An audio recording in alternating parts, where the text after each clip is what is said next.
Tuesday, March 5th. Stratton Mortgage Team here with you again. Season 1, Episode 6. Mardi Gras. Yeah. Yeah, buddy. Fun time. You were just down there, weren't you? Yeah, I just got back a couple weeks Got my ago, and beads. that is a fun place. Gotta take your shirt off. I've never been to New Orleans. You, Adam? It is. I have. Yeah. It's, Yeah. Before pre-hurricane, though, pre-Katrina. yeah, it's changed. It's So I don't know what it looks like now. nicest people. That's for sure. It was definitely a lot of fun. It's when spring fever sets in because it's like May down there right now. Speaking of Springs Fever, what's Yeah. going on in our business? Yeah. So let's get our introductions here out of the way so we can jump into our three topics for Tuesday. Tom Christie here with you. I'm Bill Seach. Trey Reedy. Adam Baumline. And the three topics that we wanted to cover today, we briefly touched on the other week, but this is becoming very important because it keeps happening, is how to be prepared. And that's, again, this is a very important topic today, several of them here. Secondly, spring is here.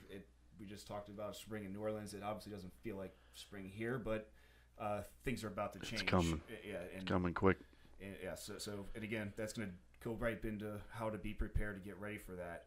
And then we want to touch on some down payment options. I think there's a lot of confusion with what people believe they need to have as far as a down payment. So that said, let's lead into the how to be prepared. And if you guys don't mind, I'd like to just share the situation I had today, actually, in these past few days. A client that he'd been talking to a couple of different people, and something happened when he went to a retail bank where he's trying to go FHA. There's issues with the deed, so they had to go conventional just because of the way the title was reading.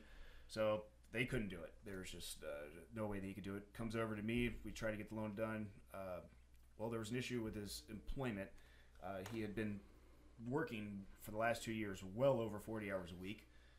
And he's been employed there almost 3 years Yeah, now. he's been there so he's for, been there. been there for 3 years, and for the last 2 years, he's paid every 2 weeks, so over 80 hours. 1 2 week period he had over 180 hours. So in his mind, he's thinking, I'm full time, Tom. I'm working all these hours and my paycheck stubs. Get the loan submitted, get my VOE back. Says he's a part time employee. So now instead of me going off year to date, they're averaging out his income over the course of 3 years. He loses all the and the 18 hours. He was only guaranteed 18 hours a week. So so I can could not use my year to date. And he had just recently gotten a raise this past November. That goes out the window. So that had to have been something we had seen weeks in advance. We now wouldn't be in the position to try to. Well, you fixed it, but fix it during the process. So exactly. There you go. Fix it during the process. That's something that needs to be fixed beforehand, so we can let's get the loan done, keep everybody happy. Did you have to switch lenders on that? No, I didn't have to switch lenders. It's the problem is that we have a listing agent that needs to get this thing closed. Right. And I get the file thinking I have a full-time employee here, and I'm going off the pay stubs I have, only to find out he's not technically a full-time employee. But again, that's why we try to differentiate ourselves, is we figured out a solution to the problem. Instead of just turn a loan down, he's already been working the 40 hours and then some for the last 2 years. We just suggested he go to his employer, and it sounds really simple, right? But no one else thought of this. Right. Yeah. Go ask your employer you're working the 40 hours, convert you to a full-time employee. And sure enough, he may ask that question tomorrow morning. He's going to be He's a considered a full-time employee. And he's already working double a normal employee anyways. Time and a half every week. Yeah. But instead of turn the loan down and hey, now you got to find a lesser home because I can only use this income. A simple fix. Don't change anything except how the employer looks at your income. Now you can afford this house on paper. So again, we can't stress enough how being prepared is in this. It can make life just so much easier. It's easy to sit here and say that, but until you experience it, it's you can always look back and we have a crystal ball. Things always are. Hindsight's 20/20, they say. But And in that instance too, it's hard to tell what that VOE is going to say when you get it back. We don't know. Yeah, you don't know. Establish that. Now he knew he was only 18 hours guaranteed. No, but he right? did. Yeah, but he didn't know Oh, he didn't know. because Okay. he'd been working over 45, 50 hours a week for over 2 years. Gotcha. Yeah, but he may have known he was only scheduled for that, but he had so many 2 years worth of 40+ hour week paycheck stubs that he assumed like, oh no, I'm full time. Right. Because he's working. He's not going to. I don't say a term of layperson, but somebody who doesn't do mortgages every day is not. They might not know the difference of full time. What's technically considered full time or part time, or is it a second job or whatever? So that's why we need to see all the information, because there are things. You have that one. Yeah, I have one right now where initially he was supposed to get a bonus from work, and that was going to be part of their down payment for the home, and it was like right at the beginning of the process, which is fine. He didn't get the bonus. So now we had to wait until his payroll hit. Luckily, he had enough money in his payroll check to show enough assets to close. But the particular lender that we're going through, they want reserves because of the credit score, but they're also giving a much better interest rate, like literally a percent in rate lower than what he can get elsewhere. Well, had he told me that, in the beginning he didn't get that bonus and he was doing he can get a loan. It's not that they can't get a loan, but depending on your situation, there are certain lenders that offer better terms than other lenders, depending on what your situation is. And that's what we do. Hey, what's your situation? Okay, well, this group of lenders here is going to be the best for you. Now we need to see which one of those, based upon your situation, is going to give you the terms that, that you want, basically. Without the overlays. Without the overlays and things like that. Well, that technically is a credit overlay there, but they never told me. He said he was getting for 3 months. He said he was getting this bonus is scheduled for this date. Okay. And that's changed too. Was that an FHA loan? That is an FHA loan. Yeah. Okay. So having the reserves of 6 months of payments. Well, that's just that particular lender. Right. Under a certain credit score, their additional overlay is they want to see the 6 months reserves. The benefit of that is you get a percentage rate lower, and literally an interest rate, than what the other lenders in that same group are offering. So that's a big difference on a $200,000 purchase. It's a huge difference. You know what I mean? That's a big difference in the payment. I mean, it's so now I think we're going to get around it. We're going to get an exception to do it. We just said some information in today. But point being, that delays the closing a little bit. And we're trying to fix it during the process versus addressing it up front. So just to be clear, let's say this customer, he wasn't full-time and he went to full-time, but now as a customer saying he just got out of college and he starts out at $24,000 a year, but the next year he makes $28,000 and then $35,000. So obviously we can use the year-to-date with the new ones. Yeah, they're not going to average it's kind of the same thing, Well, yes, but if you average, let's say 1 year you make 10,000 and next year you're making 20, they're going to average you out at 15, right? So now your income's going to be based off 15, but if you're a full-time employee, now they're going to be based off the 20. So you're losing $5,000 of income there. Right. To simplify it for everybody. Yeah, to qualification purposes, but again, it always just comes down, that's what our job is to do, is to figure these things out. We're getting very technical with the ins and outs of it, but it just goes to show you like how much goes into putting and structuring a loan. I probably said this every single episode. There's way more to this than here's a 30-year fixed rate mortgage, and we tell you how we're getting to that point too. Right. We want you to understand, how did we get here? Why do we need these things? And again, your biggest investment, you should know and understand what's going on with it. Right. Yeah. Agreed. And again, how many times have we said this is exactly why people need to call and ask questions. You cannot assume anything in this industry. We can still get those loans done, but now you're jumping through hoops, and we do. But now you're jumping through hoops, and it becomes stressful. And buying a home is already a stressful event, right? I mean, we can't make it stress free, but if you come to us and we handle all these things up front, you literally are like, 70-75% done. But to your point, you can make it stress free, and that's what we're trying to say here. Well, from our end, but you got to go into contract, you got to negotiate, you got your remedy. I mean, the overall process, is not, but we don't want to be that other part of it, and it's exactly. There's things that can be prevented, then let's prevent them. And to Adam's point, this is, it's another task in your daily due diligence of going to work and dealing with family, things of that nature. We want to try to make this part as easy as possible, and without open lines of communication, that does become more difficult for us. And that's why communicating is. And sometimes you just look at those two examples. I mean, we did everything the right way, mashed everything up, everything looked good, and sometimes things pop up. That's going to happen. That's going to happen anywhere with any So you can hit a curveball is what you're saying. Yeah, right? Joe Boo can hit a curveball. Preparation is key, though. Right. Yeah, absolutely. Yeah, and just be inquisitive, ask questions. And again, we'll share ideas and suggestions with you, and ultimately it's your decision. So, anybody else have anything to add to that? You can even when if you're looking to do something about buying a house, you could write down 10 questions that you could think of off the top of your head, and before you even call us, let's talk about this, and cover all the bases at the beginning. Just makes it easier, And I guess I do suggest when we're putting these things together, tell people you better leave a notepad out and a pen, because you're gonna one evening. Hey, I think of a question. The next morning, how many people have done it? I forgot the question I was going to ask. Yeah. So if I tell people, just keep a notepad out, pops in your head, write it down. Notepad or audio recorder. Everybody's got a phone. Yeah, audio recorder or the notepad on your phone. That's another good one. Something. Yeah. But just jot them down and make sure that way nothing goes unanswered. And again, we want transparency. We don't want anybody to. I hope they don't ask this question. There's a lot of people out there that do that. I know for a fact. And we're totally on the other side of that. Is ask me more questions, and that's what we want.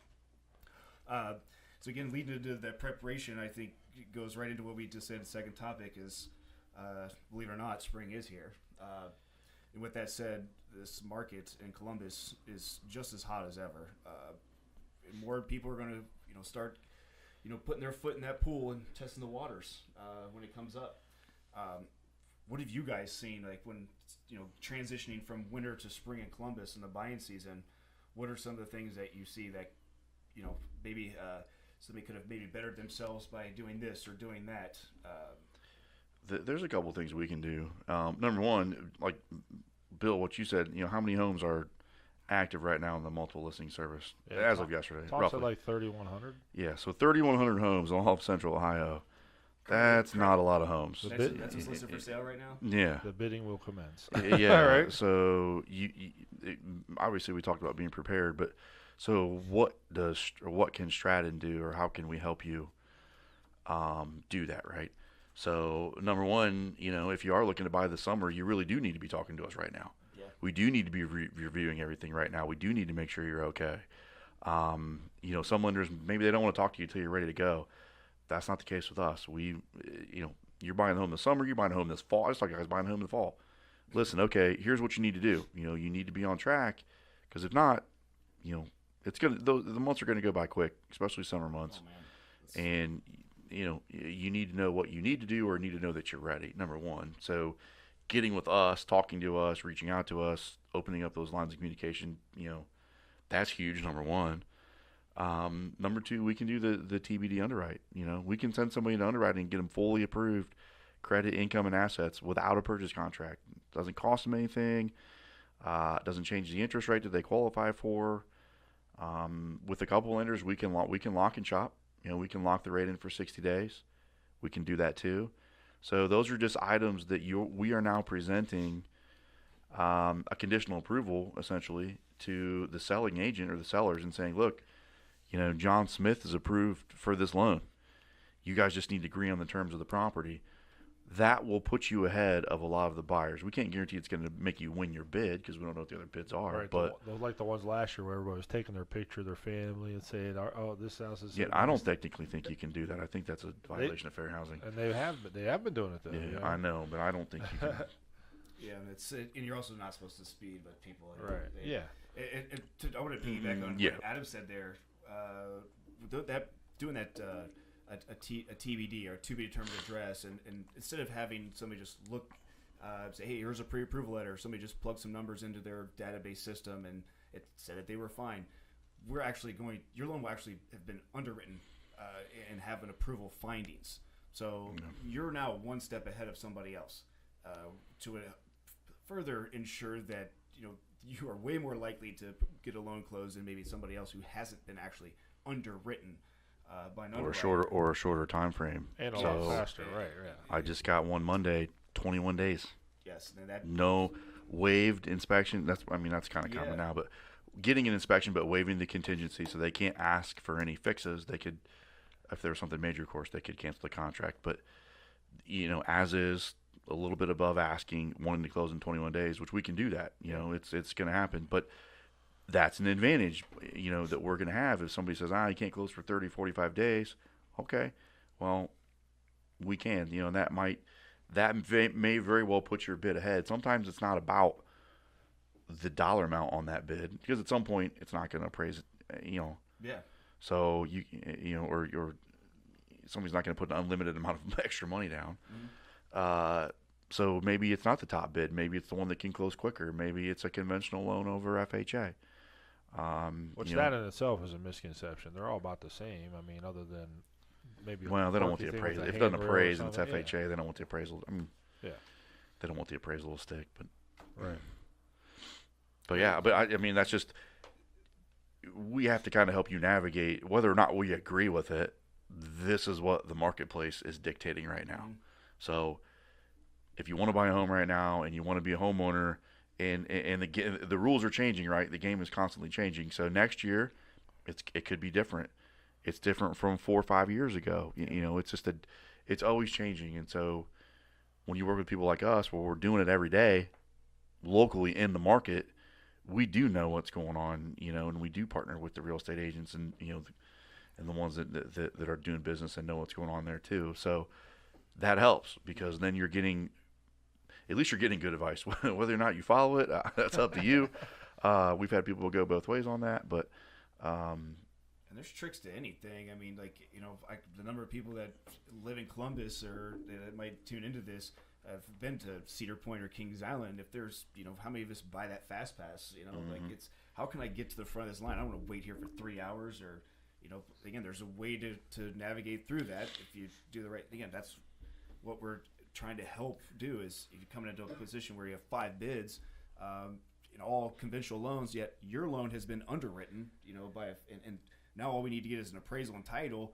Again, I'm telling you, I think a listing agent there's no way they can turn away from that. I mean, you've got to be the most solid, you know. You still have to have your job. You're one of them. Of course. I mean, but I'm just, you know, again, right. We can't, you know what anybody's thinking they're going to do, but right. Because there's always it's putting you at the top of the pile. Yeah, and there's typically a domino effect. I mean, most likely, and again, we don't know for certain, but most likely that person is selling this home and needs to close on this home to buy another one. So you closing on that home on time is very important for them to close on their home, and that could be a very long chain. So, and that one domino falls over, and that one particular person that screwed that loan up could screw a transaction up for a numerous number of people. Right. Yeah. No one wants to be in that position. You want to be let's have this thing done a week or even longer up front, so that you know you're done. Everybody has that. I've been in the front of that. I've been in the front of that transaction train. That's stressful, man. When there's I think the most I've had was I was the first of 4. I just saw a 6-day clear close for you. What are you talking about? I saw it in the email. I can't even legally close it. 6 days. I know. 6 days though, start to finish clear. Still, that's pretty good. Yeah. You know, when you're the first of right, this person's got to sell to buy this home. That person's got to sell to buy that home. That person's got to sell to buy that home. Everybody's living in. And essentially, everybody's on my shoulders. Right. Yeah, you know, I mean it's happen. stressful. Yeah. Yeah. You know, it's a little trick that have shared with people that sounds kind of silly, but I saw it happen for an absolute fact, is writing a letter to the sellers if you're going in on a contract, kind of pulling at the heartstrings. I've seen where that's actually won over a higher bid, even just because of the letter they wrote to the client or to the seller. She was so happy with, you know, how much interest they had in the property, and what everybody has a tie to their home.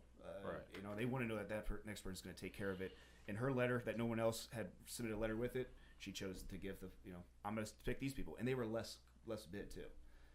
But that was popular last year, dude. I wonder if that's, depending on what you say, I think you could probably point something out about the house, but I'm not sure that you can mention stuff about family or certain things, because that's something that they look forward to raising their family in this house. I mean, I don't know how that's it's a violation of fair housing, because you're discriminating against somebody who doesn't have a family.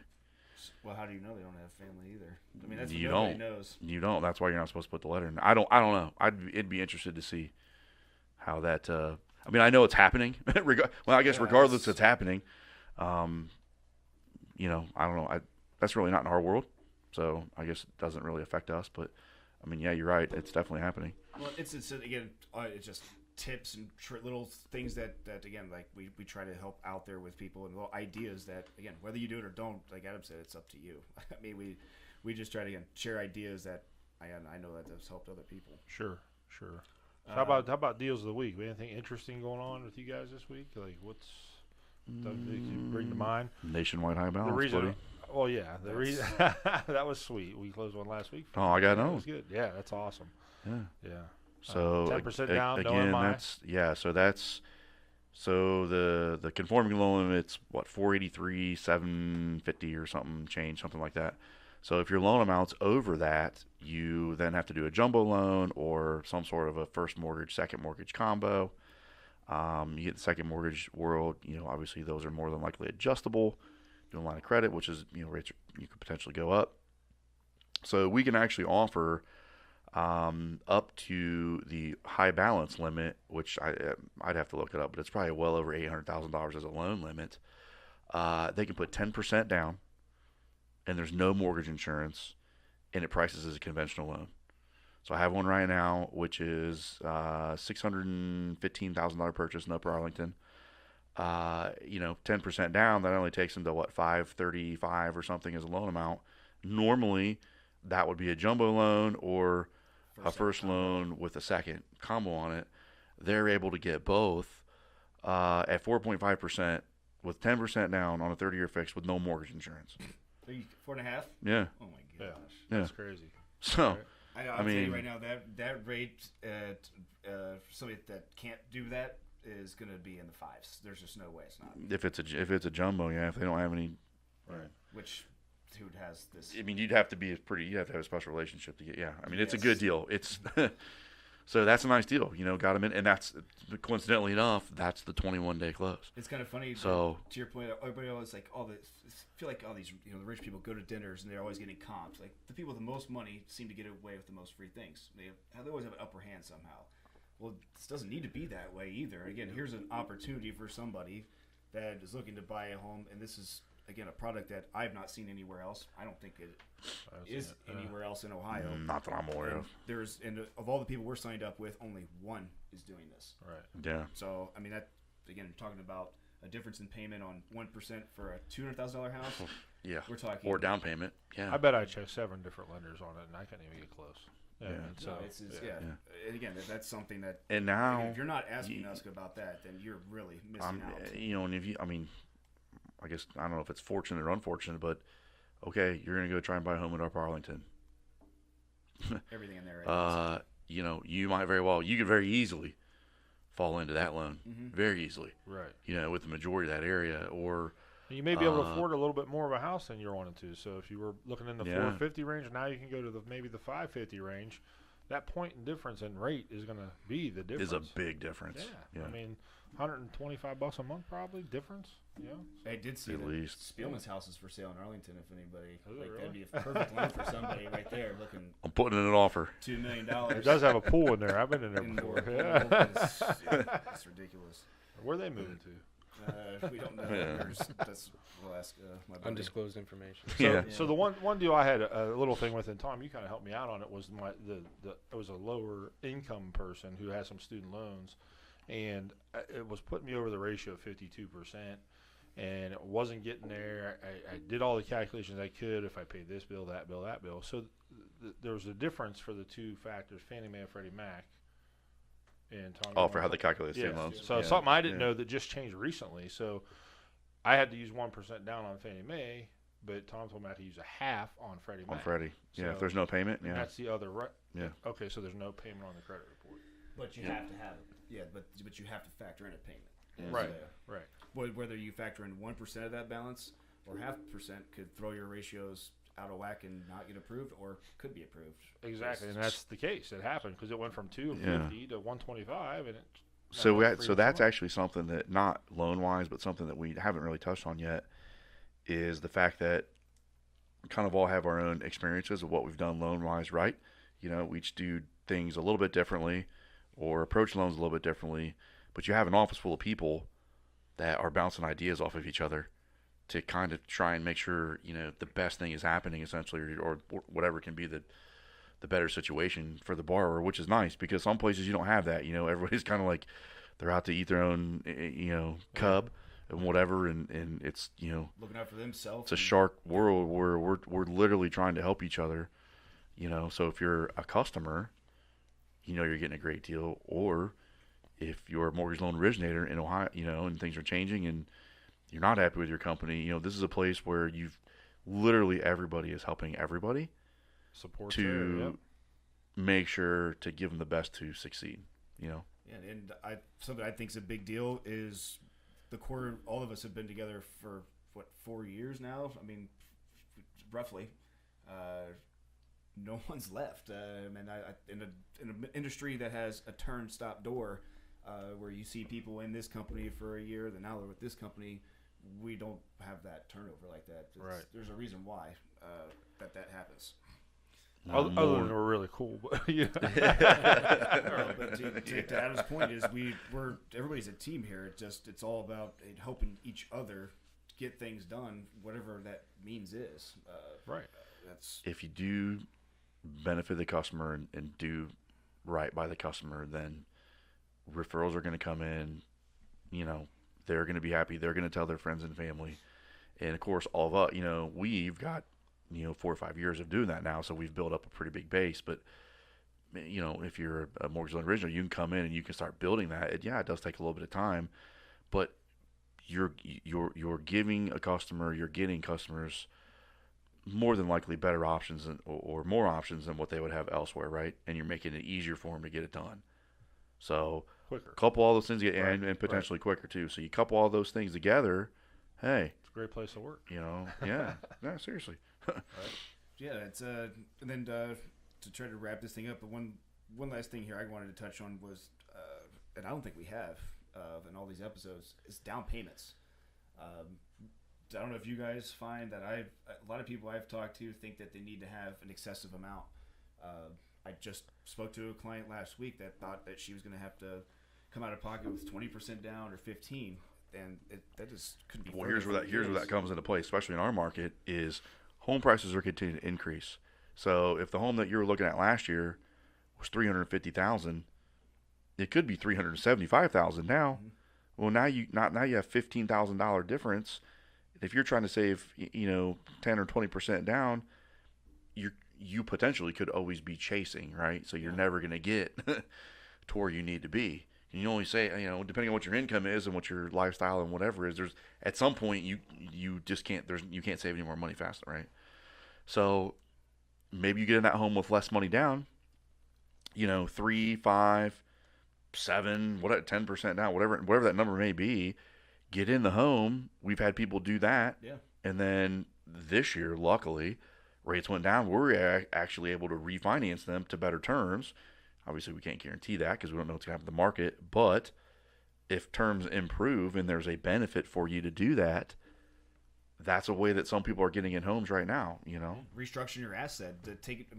Again, that one year that you rented and put it off is one less year of tax benefit of writing your interest off on the house that you just missed out on. And to Adam's point, that house you looked at that was $360 last year might be $375 this year. The house is going to do the work for you. So, and I make that suggestion. I show, hey, here's what it looks like with 3% down, 5%, 10%. And in some cases that monthly payment difference is not great enough. So we're like, well, why would I not just put the least amount down? At such a small difference on my monthly payment, I'd rather keep my cash. And that's your choice. But at least know that option. And that's, again, all you want people to do is see the math, see your options, and you can say, hey, this looks like it'd be best for our family. Right. Great. And then at least, you've seen everything. If you choose one avenue, let's say, you can change your mind. Just because they start off at 3%, you go into contract, and maybe it's week into it. Hey, Tom, you know what? We got into some money. Let's put 5% down. That is no problem. You just do a simple change, and now you put 5% down. So the down payments is, again, ask questions. Actually, you know what? So I had a closing on that where they were selling their home and they were buying a new one. They qualified with both. When we initially spoke, they thought they wanted to put 10% down and then, maybe or maybe not put more down later. Mm-hmm. Well, when we got closer to closing, he's like, man, I really we're not getting as much money as we thought from the sale of our home. We had to fix some things or whatever. We'd like to only put 5% down now. Then can we recast the remaining amount? We're going to get, I'm picking a number here, 30,000 or something, whatever it was. But, when we sell our home, can we do that? And I was like, well, yeah, with our lenders, you can't. Mm-hmm. So you can make that lump sum one-time payment, recast your mortgage without doing a refinance, and essentially get you to where you needed to be so you're able to get in the new home and then get your payment to where it was as if you just sold your home and then, And the recast is that's another. There's more to that. That's a great option that, again, everybody I've brought that up to, no one's ever heard of it, nor do they know they had that option. Right. And that's another big deal that we're able to offer to people. But still, if you're getting your mortgage at 4.5%, and you can take your money and put it somewhere else and make more money, why wouldn't you do that? Yes, but again, we'll show you those options. Right. And ultimately, some people they just want to have it that way. Right. It's just because their mindset is set on a certain dollar amount. They don't want to mess around with the money market and make an interest. Right. But to your point, Bill, we share that, and that shed light on a lot of people have never even heard about that idea, and it's. I at least probably 7 people in the last 3 months that I've shared that idea with.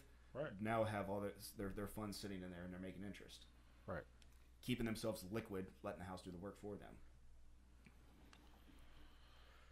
All right. Is that all we got for today, guys? Did we run out of stuff to talk about? It's snowing. How to be prepared. Snowing out, but spring is here. Daylight savings says. Spring forward this weekend. Don't forget to. Don't back out of your parking space quickly. I hit Tom's truck yesterday. Like an idiot. I did. All right. All right, guys. Thanks. Have a great week. Have a great week. Thank you.